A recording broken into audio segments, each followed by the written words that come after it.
Hace poco más de 2000 años, en este lugar sucedió algo extraordinario, algo que la ciencia no comprende y que ha tocado el corazón de millones de personas. Sígame y le contaré otra asombrosa historia.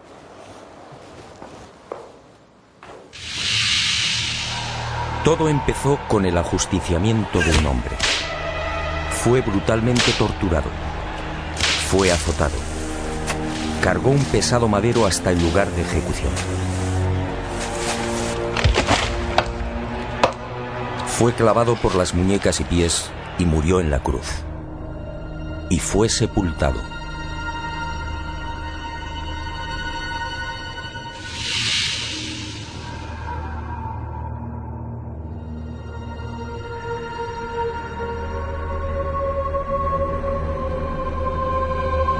Y sus restos fueron envueltos en un lienzo de lino.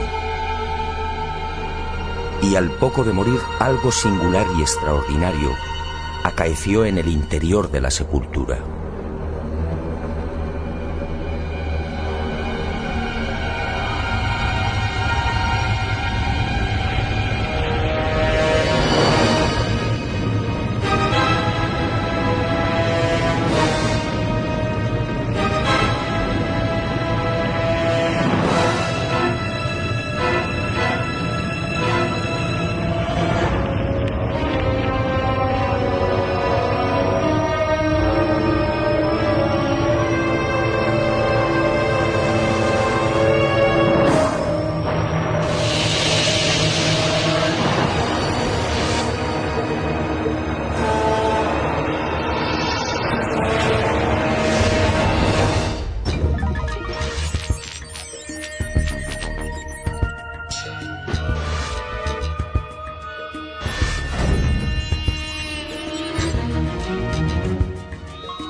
Y al poco de morir, en efecto, algo singular y extraordinario acaeció en la sepultura. En aquel lienzo, nadie sabe cómo, quedó dibujada la imagen de un hombre muerto. Esa espectacular imagen recibe hoy el nombre de síndone o sábana santa. Sin duda, uno de los grandes misterios a los que se enfrenta la ciencia.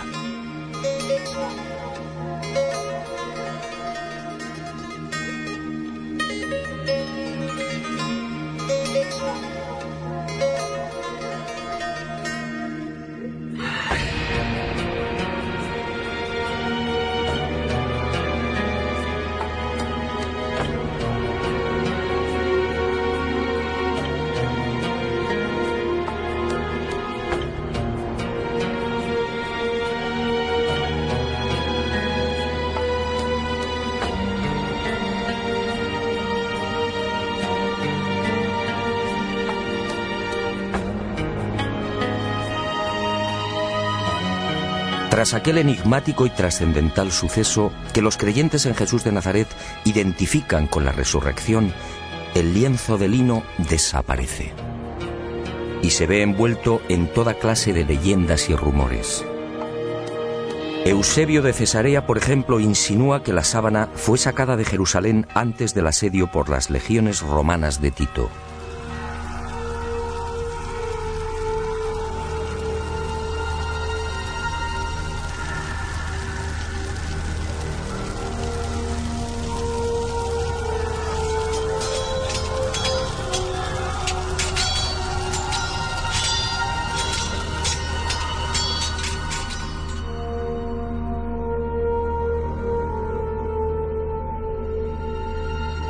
y los discípulos del Maestro pudieron ocultarla en la ciudad de Pela, al este del Jordán. Los evangelios apócrifos, en cambio, señalan otro destino y narran la historia de un rey sirio, Apgar, enfermo de lepra, que al saber de los prodigios de Jesús le ruega que lo cure. En una más que supuesta carta, Jesús responde anunciándole que una vez cumplida su misión enviará a Edesa, la actual ciudad turca de Urfa, a uno de sus discípulos para sanarle. Y la tradición asegura que Apgar, al envolverse en la sábana santa, quedó curado.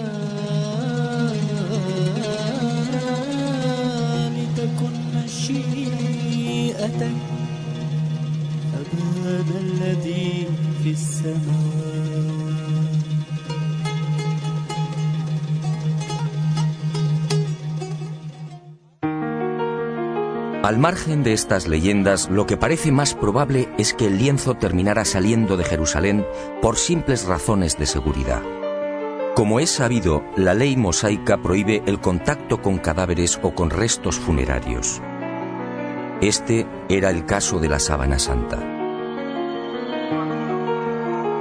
En opinión de muchos exégetas, los discípulos de Jesús, al hacerse con el lienzo mortuorio, se vieron en la necesidad de trasladarlo lejos de Israel, ocultándolo en alguna de las nacientes comunidades cristianas de Asia Menor. Y Edesa fue el lugar elegido, quién sabe si por la protección del mítico rey Apgar.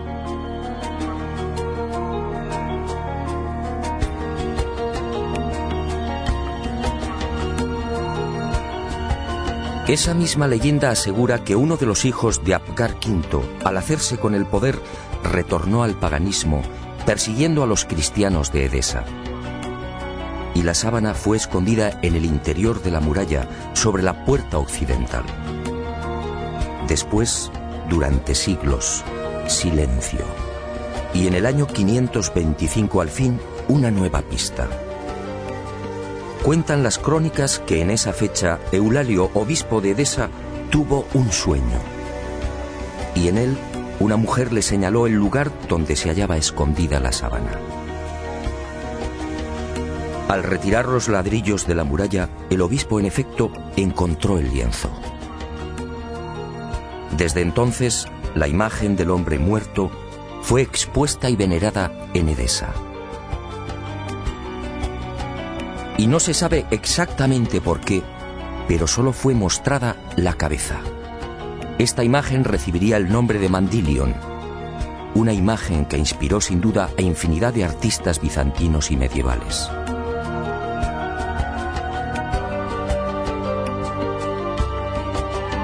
Y durante 400 años el lienzo permaneció en Edesa, pero su fama llegó hasta los confines de la cristiandad. Y en el año 944 el supersticioso emperador de Bizancio, Romano Lecapeno, tomó la decisión de apoderarse del Mandilion. Suponía que así, con la sábana en su poder, obtendría la protección divina. Y un poderoso ejército rodeó Edesa. La sagrada reliquia una vez más sería causa de muerte y sufrimiento. Finalmente, Edesa se rindió y el Mandilion entró triunfante en Constantinopla. Era el 16 de agosto del 944. Allí, en la iglesia de Santa María de Blanquernas, fue expuesta a los fieles todos los viernes. Robert de Clary, soldado y cronista de la mal llamada Cuarta Cruzada, dejó testimonio de ello. Había en Constantinopla, entre otros, un monasterio que se llamaba Nuestra Señora Santa María de Blanquernas, donde se conservaban las síndones en que nuestro Señor fue envuelto, que cada viernes se mostraba vertical, de modo que se podía ver bien la figura de nuestro Señor. Y de nuevo la guerra y el fanatismo religioso silenciaron el ya arduo peregrinaje de la sábana. En la noche del 9 al 10 de abril de 1204, los cristianos atacan Constantinopla. La ciudad arde y la síndone desaparece. No existen documentos que certifiquen su nuevo destino y los nuevos propietarios, pero todo señala a los caballeros templarios como los custodios del lienzo, al menos durante un siglo. No es ningún secreto que la Orden del Temple se funda, entre otras razones, para tratar de reconquistar Tierra Santa y, sobre todo, para poner a salvo determinados símbolos y objetos religiosos. Entre los más importantes, el cáliz de la Última Cena, el Arca de la Alianza y, sobre todo, la Sábana Santa.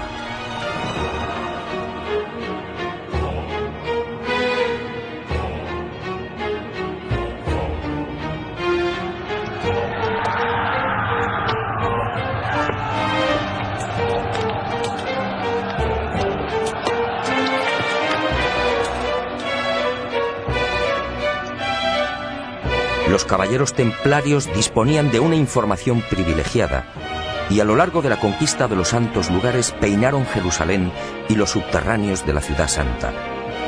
En especial, los túneles y cámaras secretos de lo que fue el primero y segundo templos de Salomón. ¿Encontraron lo que buscaban? En mi opinión, nunca hallaron el Santo Grial o el Arca, pero sí la Sábana Santa.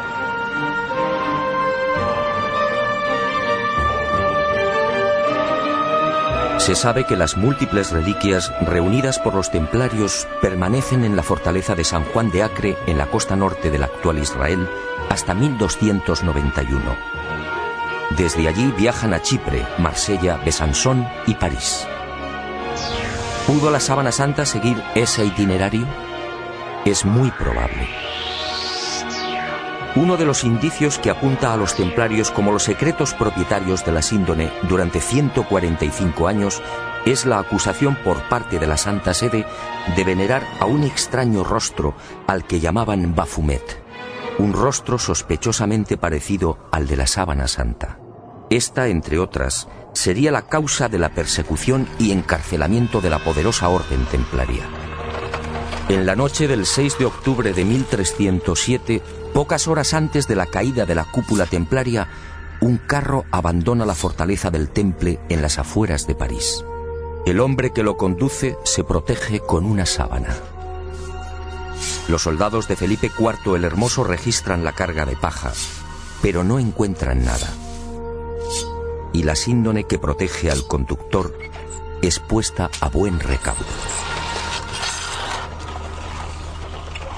7 años después, en 1314, Jacques de Molay, gran maestre de la orden templaria, y Godofredo de Charny, su lugarteniente y comendador de Normandía, son quemados vivos en una pequeña isla del Sena.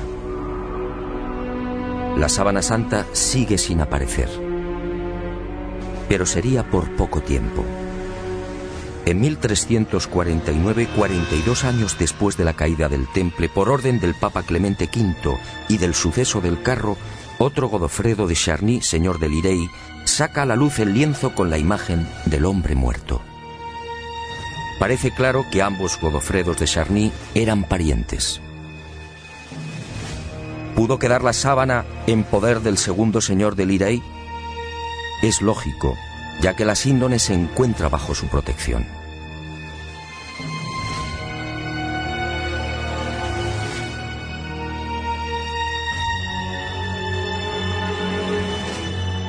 Y el sagrado lienzo es expuesto de nuevo a la veneración pública. Pero el azaroso peregrinaje de la síndone no ha terminado. Unos 60 años más tarde, en 1415, Margarita de Charny, nieta de Godofredo y casada con el señor de San Hippolyte-sur-le-Duc, retira la sábana de la colegiata de Lirey.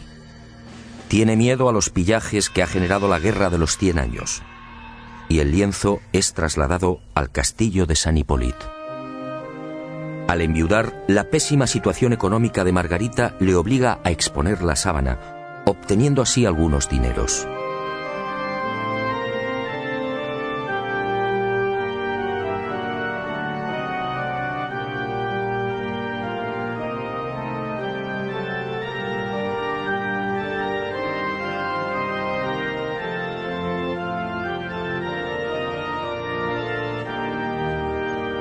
Las penurias económicas de Margarita de Charny se agudizan y finalmente se ve obligada a ceder el lienzo a la Casa de Saboya. El 22 de marzo de 1453 se firma en Ginebra el contrato de cesión. A partir de ese momento y hasta 1983, la síndone sería propiedad de los Saboya. El 18 de marzo de ese año, los herederos de Humberto II de Saboya, ex rey de Italia, entregarían la sábana santa al Vaticano. Y el lienzo, como si de una maldición se tratase, continuó peregrinando de castillo en castillo. Por fin, en 1502, reposaría temporalmente en Chambéry. Fue en esta capilla en la noche del 3 al 4 de diciembre de 1532 donde la sábana santa estuvo a punto de ser destruida. Se declara un pavoroso incendio provocado al parecer por los calvinistas, y la urna de plata que contiene la reliquia, regalo de Margarita de Austria en 1509, es retirada en el último momento. El fuego alcanza a la urna y varias gotas de plata fundida queman y traspasan los 48 pliegues en que se hallaba doblado el lienzo. También el agua empleada para sofocar el incendio impregna parte de la sábana, formando rombos que se repiten simétricamente a lo largo de la imagen.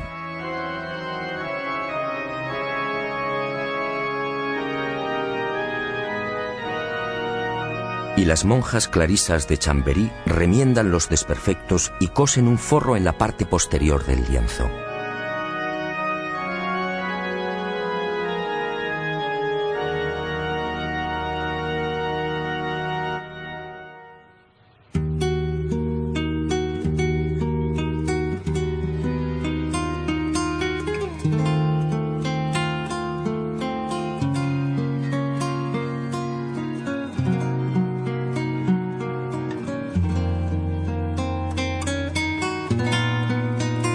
La sábana santa se salva milagrosamente y la imagen vuelve a ser expuesta, ahora mágicamente centrada entre las líneas paralelas que dejó el fuego.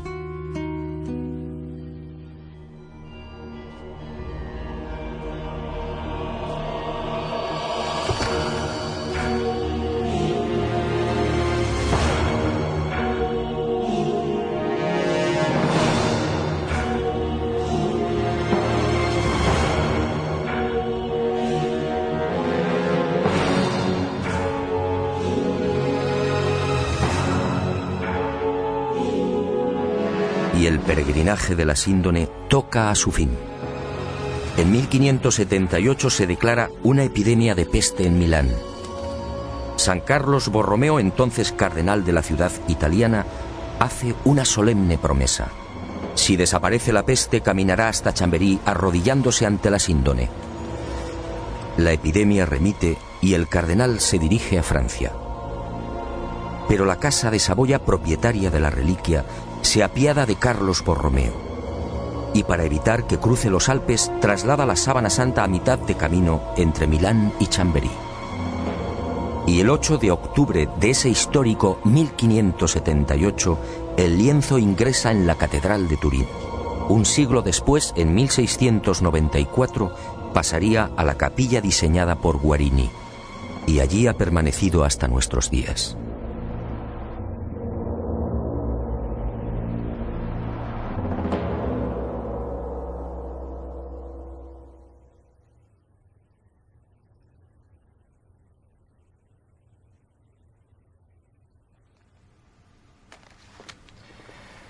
Evidentemente, a la vista de estos testimonios históricos, nadie debería dudar de la autenticidad de la sábana santa. Aún así, en septiembre de 1988, una noticia conmocionó al mundo. El carbono 14 arrojó una datación sorprendente. El tejido analizado, según dijeron, era medieval. Y los científicos situaron la época de su elaboración entre los años 1260 y 1390. Esto, de ser cierto, significa sencillamente que la imagen del hombre muerto es una falsificación. Y los medios de comunicación, con una lamentable falta de rigor, propagaron el suceso. De inmediato, otros científicos reaccionaron, poniendo en tela de juicio la bondad del carbono 14. Poco a poco salieron a la luz hasta 26 irregularidades en los procesos de datación efectuados por los 3 laboratorios. Y se habló incluso de complot. Pero la prensa ignoró esta segunda parte.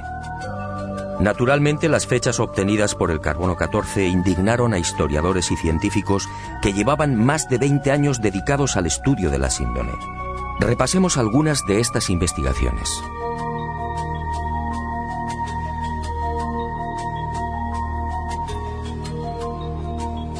El fotógrafo turinés Secondo Pia recibe el encargo de la Casa de Saboya de tomar varias imágenes de la Sábana Santa.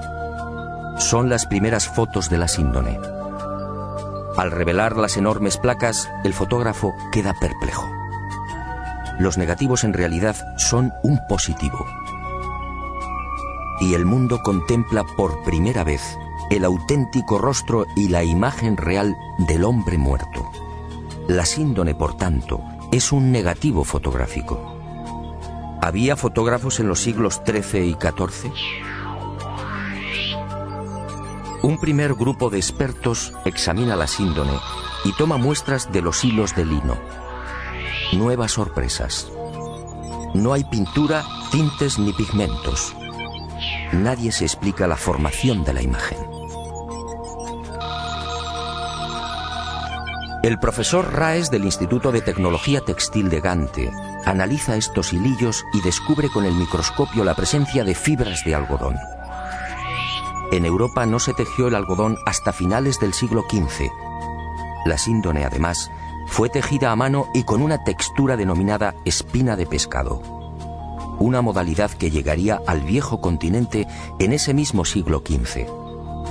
El lienzo, en definitiva, según Gilbert Raes, es idéntico a los confeccionados en el Medio Oriente en el siglo I. Y surge otra inevitable pregunta. ¿Cómo se las ingenió el falsificador de los siglos XIII o XIV para introducir en la urdimbre unas fibras de algodón todavía desconocidas en Europa? Médicos y antropólogos examinan también la figura del hombre muerto. Lo que ven les llena de admiración. Aquel varón de claro perfil caucásico fue un atleta. Altura 1,81 metros. Perímetro de la caja torácica 99 centímetros. Longitud de las piernas 94 centímetros. Extremidades superiores 82 centímetros. Altura de los hombros, medida entre los puntos acromiales, 45 centímetros. Perímetro máximo de las rodillas, 42 centímetros. Peso total alrededor de 80 kilos. Peso aproximado del cerebro, 1.492 gramos. Rostro estrecho, con rasgos semíticos. Raza blanca. En suma, un ejemplar casi perfecto de una extraordinaria belleza.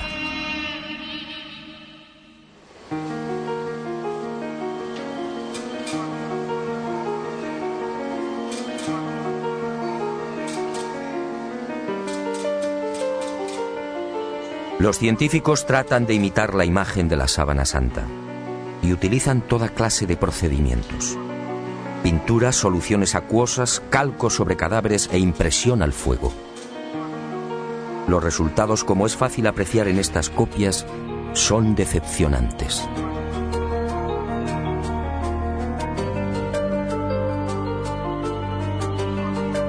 Ninguna de las imágenes obtenidas presenta la belleza, serenidad y perfección del hombre muerto. La duda sigue en el aire. ¿Cómo se las ingenió el supuesto falsificador para plasmar una figura tan precisa y delicada? Pero sigamos. Las sorpresas de los científicos apenas habían comenzado.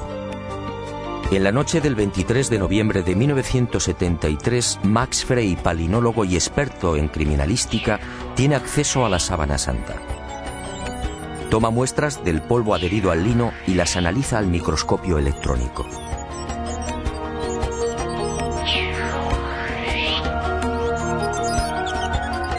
Entre los hilos del tejido fueron apareciendo ejemplares de polen de plantas típicamente palestinas. La asuera fue una de las primeras. Después llegaron otros pólenes de la flora halofita que creció en el Negev y en los estratos sedimentarios del lago de Genezaret hace 2000 años. Plantas hoy extinguidas cuyos pólenes fueron arrastrados por los vientos hasta la ciudad de Jerusalén. Y allí quedaron prisioneros entre los hilos de la síndone.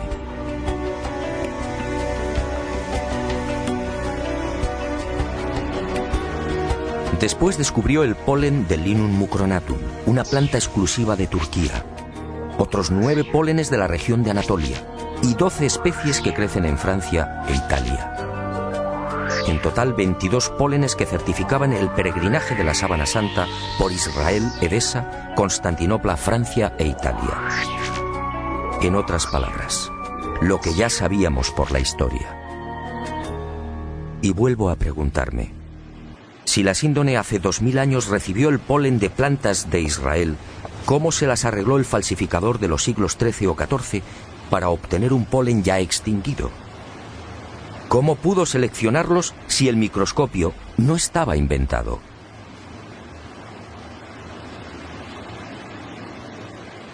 Los descubrimientos de Max Frey, en efecto, hablan por sí mismos. La presencia del polen debería de haber sido más que suficiente para silenciar a cuantos negaban la autenticidad de la síndone. Pero el carbono 14 siguió eclipsando estos aplastantes hallazgos científicos. Tampoco era de extrañar al tratarse de la supuesta imagen de un dios. Si la síndone hubiera contenido la figura de Napoleón o de Ramsés II, el enigma se habría zanjado rápidamente. También en 1973 se llegaron a otras no menos interesantes conclusiones. En la sábana santa no hay un solo indicio de putrefacción. ¿Cómo era posible? Si la imagen era el resultado de la aplicación a la tela de moléculas orgánicas, bien de origen natural o artificial, ¿cómo explicar que el intenso calor generado por el incendio de Chambéry no hubiera modificado su color? Incluso las zonas que estuvieron en contacto con las gotas de plata fundida conservan la misma tonalidad y densidad que el resto. De haber sido una falsificación, esas regiones aparecerían claramente alteradas y descoloridas. Y la ciencia prosiguió su espectacular avance. En octubre de 1978, un nutrido grupo de científicos tuvo acceso a la síndone. Era el proyecto STURP, la mayor parte perteneciente a la NASA. Y la sábana santa fue sometida a una minuciosa y amplísima batería de experimentos científicos. Los resultados, una vez más, impresionaron a los especialistas. Veamos algunos de ellos. En la imagen del hombre muerto se observan numerosos coágulos, manchas y reguerillos de sangre. Pues bien, nadie logró explicar por qué esos coágulos aparecen intactos y con los bordes perfectamente definidos. Si aceptaban la hipótesis del robo del cadáver, dichas manchas tendrían que haber sufrido las lógicas roturas y desflecados. Al introducir un escáner entre el lienzo y el forro cosido por las monjas clarisas de Chambéry, se observó que la sangre había penetrado también en el reverso del lienzo. Aquella sangre era del grupo AB, muy común entre los judíos. Las diferentes analíticas y pruebas hematoscópicas demostraron la presencia en la imagen de sangre venosa y arterial, así como de la albúmina del suero sanguíneo. Y el veredicto del carbono 14 quedó nuevamente en ridículo. ¿Qué falsificador de los siglos XIII o XIV tenía la capacidad para aislar y distinguir el grupo AB o la sangre venosa del arterial? Como es sabido, mucho después, en el siglo XVI, el español Miguel Servet fue condenado a la hoguera por asegurar, entre otras cosas, que la sangre circulaba. Y los científicos volvieron a comprobar lo que ya se sabía: ni rastro de pintura ni de pigmentación alguna. Aquel supuesto falsificador efectivamente tuvo que ser un genio. Otra de las sorpresas llegó al explorar los hilos. En este tipo de tejido, cada hilillo está integrado por unas 200 fibras. Vistas al microscopio parecen cañas de bambú. Pues bien, De esas 200 fibras, solo 2 o 3, las más superficiales, aparecían chamuscadas. Solo 2 o 3 eran las responsables de la formación de la imagen. En un primer momento, los científicos atribuyeron el abrasamiento de las hebras superficiales a una misteriosa y desconocida radiación. Una energía intensa y brevísima. Solo así podía explicarse una imagen tan superficial. Después, al examinar las fibras con el microscopio de contraste de fases, se percataron de algo mucho más sutil. Las hebras en realidad no estaban quemadas. Las fibras habían sido deshidratadas, es decir, envejecidas y oxidadas en centésimas de segundo. En suma, se habían vuelto amarillas exactamente igual que amarillea el lino con el paso del tiempo. El resto de las fibras, sin embargo, conservaba la frescura y el color más claro, propios de un lino no envejecido artificialmente. Lo que los ojos aprecian en la síndone, por tanto, no es otra cosa que un cambio de tonalidad en las referidas fibras superficiales. Increíble, sí. La imagen del hombre muerto, según los científicos, tiene su origen en un singular mecanismo de envejecimiento. Dos de los científicos del proyecto Sturm, los entonces capitanes de las Fuerzas Aéreas norteamericanas, Jackson y Jumper, serían los descubridores de otra de las singularidades de la imagen de la sábana santa de Turín. Al detectar aquella anomalía, sus esquemas mentales se vinieron abajo definitivamente. Trabajando con las computadoras, se percataron de algo aparentemente imposible. La imagen era tridimensional. Al contrario de lo que sucede con una fotografía normal y corriente, la imagen del hombre muerto conservaba una información subterránea, solo detectable con los ordenadores. Aquella no era una imagen plana. La intensidad luminosa de cada punto era distinta y dependía de la distancia del cuerpo al lienzo. El hallazgo fue tan asombroso que los capitanes repitieron el experimento una y otra vez, utilizando incluso voluntarios envueltos en sábanas. El microdensímetro escandidor y el VP8, la computadora utilizada para la recepción y recomposición de los millones de dígitos, arrojaron siempre el mismo resultado. Las zonas del lienzo que tocaban el cadáver, la nariz por ejemplo, disfrutaban de una luminosidad superior a las que se hallaban más alejadas del cuerpo. Nuevo mazazo al carbono 14.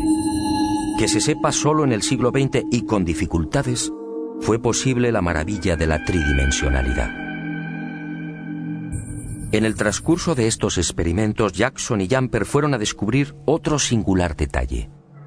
Al examinar las espaldas del hombre muerto, comprobaron que los músculos dorsales y deltoides aparecían extrañamente abombados.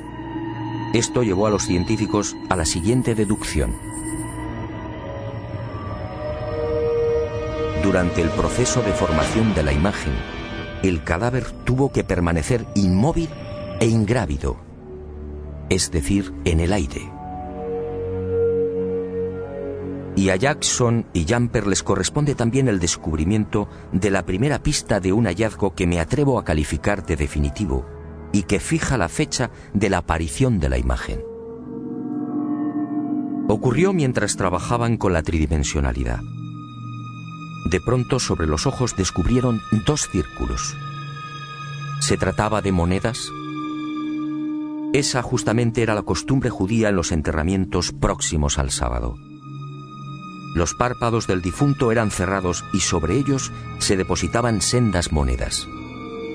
Al poco, el padre Filas, jesuita norteamericano, redondeó el descubrimiento. Sus pesquisas entre los más destacados numismáticos dieron fruto. Las letras que se leen en uno de los círculos, Ukai, eran idénticas a las que presentan los leptones, unas pequeñas monedas de bronce de 2 gramos de peso y 15 milímetros de diámetro. Unas monedas acuñadas por Poncio en la provincia romana de la Judea entre los años 29 al 32. Ukai era parte de la leyenda Tiberiu Caesaris, es decir, de Tiberio César, el emperador que gobernaba en el año 30, fecha de la muerte de Jesús de Nazaret.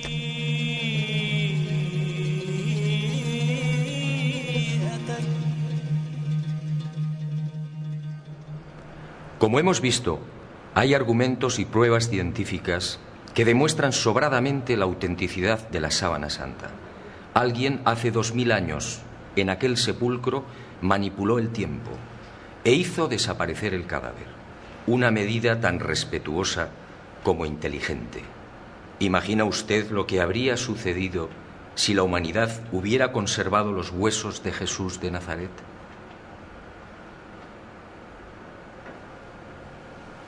Y esa fuerza desconocida y poderosa que aceleró la descomposición del cadáver, envejeciendo la sábana, nos regaló también una fotografía única en la historia. Una imagen que recuerda el horror padecido por aquel hombre. Sígame y se lo mostraré. Ah, y una advertencia. Quizá lo que se dispone a ver y escuchar no sea de su agrado. Pero esa fue la verdad. También la medicina investigó la imagen del hombre muerto, y lo que halló causó pavor entre traumatólogos, internistas, forenses y anatomistas.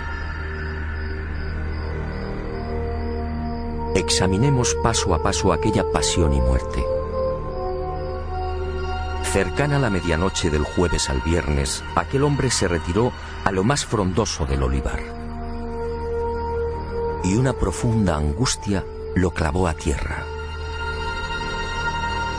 El fortísimo estrés y quizá el miedo provocaron un singular fenómeno en su piel, la hematidrosis, un sudor sanguíneo que empezó a debilitarlo.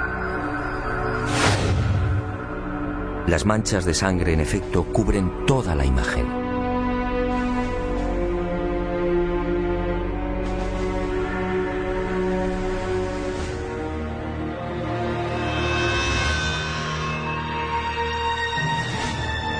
Y al estudiar el rostro, los médicos descubrieron otro detalle aterrador. Durante el interrogatorio en la casa de Anás, Jesús no recibió una bofetada como reza la tradición, sino un violento bastonazo propinado por uno de los esbirros del ex sumo sacerdote. El palo, de unos 5 centímetros de diámetro, hundió la nariz y provocó un gran hematoma en el pómulo derecho. Así quedó reflejado en la síndone.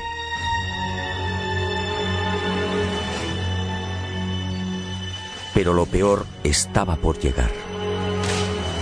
Al examinar las imágenes frontal y dorsal, patólogos y forenses palidecieron. Aquel hombre había sido flagelado brutalmente. Algunos expertos han contado 120 golpes. Otros creen que recibió alrededor de 200. Golpes secos, potentísimos, que afectaron incluso a los testículos y al coxis.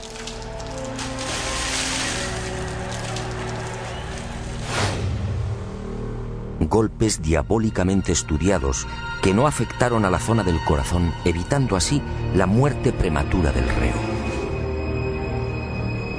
El mapa de los azotes no precisa de mayores comentarios.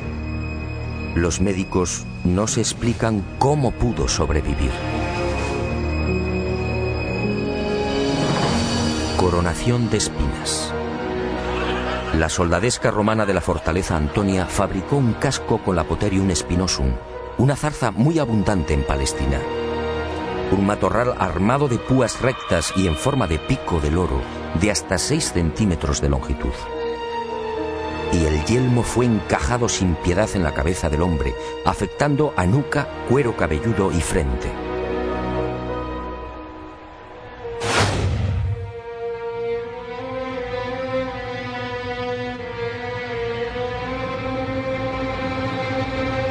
La hemorragia y el dolor fueron igualmente intensísimos.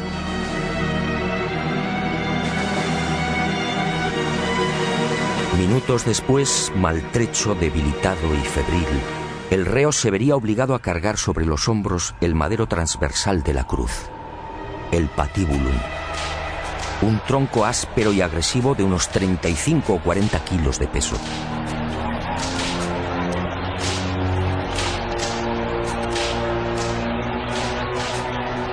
Fue amarrado con una cuerda que a su vez, tras rodear el tobillo, lo vinculó a los 2 terroristas que lo acompañaban hasta el lugar de ejecución.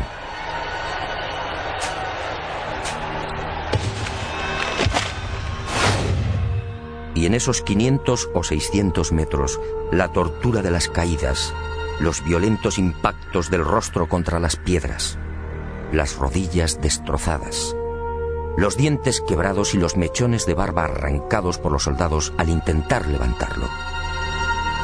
La imagen de la Sábana Santa es fría y certera.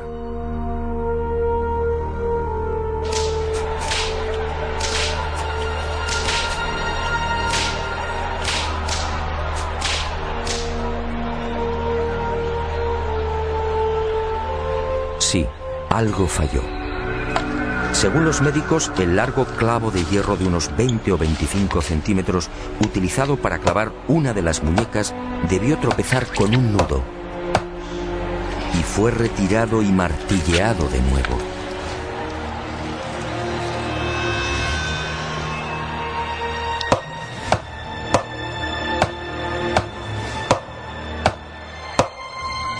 El hombre de la sábana fue atravesado no por las palmas de las manos, sino por las muñecas, bien por el llamado punto de Destot o por la articulación radiocubital inferior. Los clavos rozaron el nervio mediano y provocaron la contracción de los dedos pulgares. Por eso no aparecen en la síndone.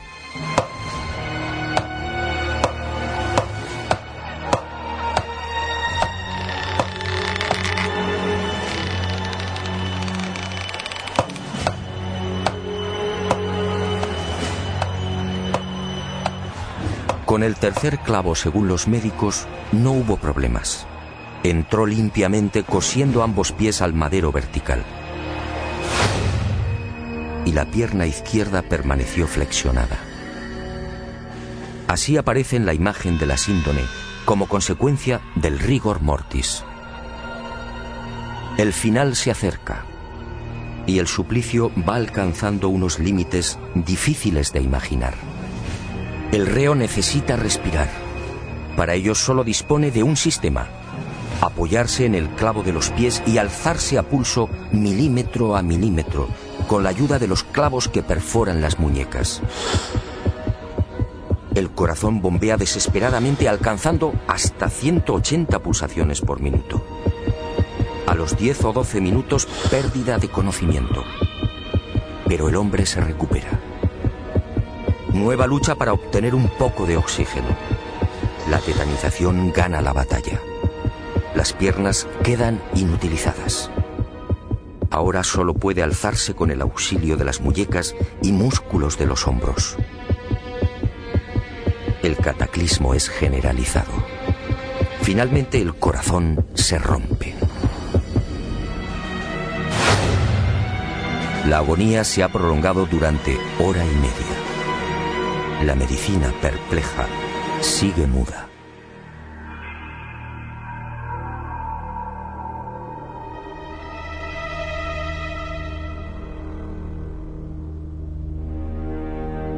Pero el espanto y la humillación no han concluido. Uno de los soldados alancea el costado derecho del crucificado. Los médicos exploran la síndone y se muestran de acuerdo. Al recibir la lanzada, el hombre ya estaba muerto.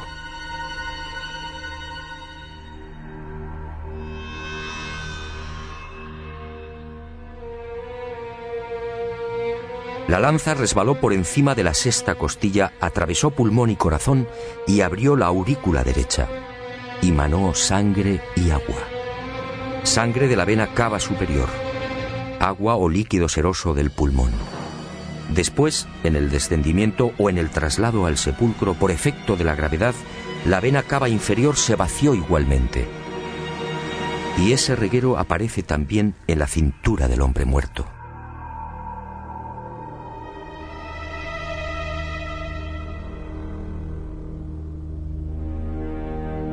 Y llegamos a una de las preguntas clave. ¿Quién era este hombre? ¿Se trataba de Jesús de Nazaret? Los especialistas en cálculo de probabilidad matemática han sido rotundos. Según Paul de Gail, ingeniero y jesuita francés, la posibilidad de que no fuera Jesús es de 1 contra 225.000 millones. En palabras del médico italiano Tino Zeuli, esta probabilidad es la misma que tiene una piedra de convertirse en pájaro y salir volando.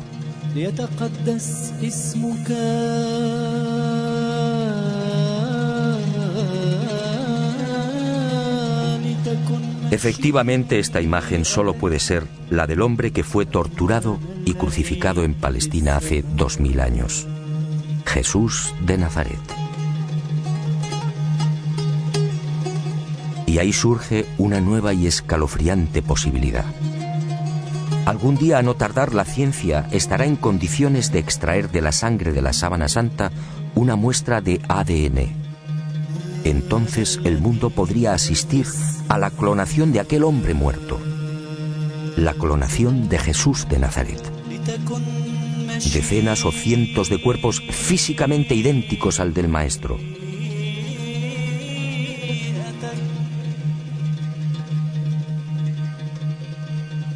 Y desde algunos sectores de la Iglesia se han alzado voces de advertencia. Atención, mañana el mundo podría comerciar con el cuerpo del Galileo. ¿Será esa la razón por la que algunos tratan de destruir la sábana santa o de reducirla a una falsificación de la Edad Media?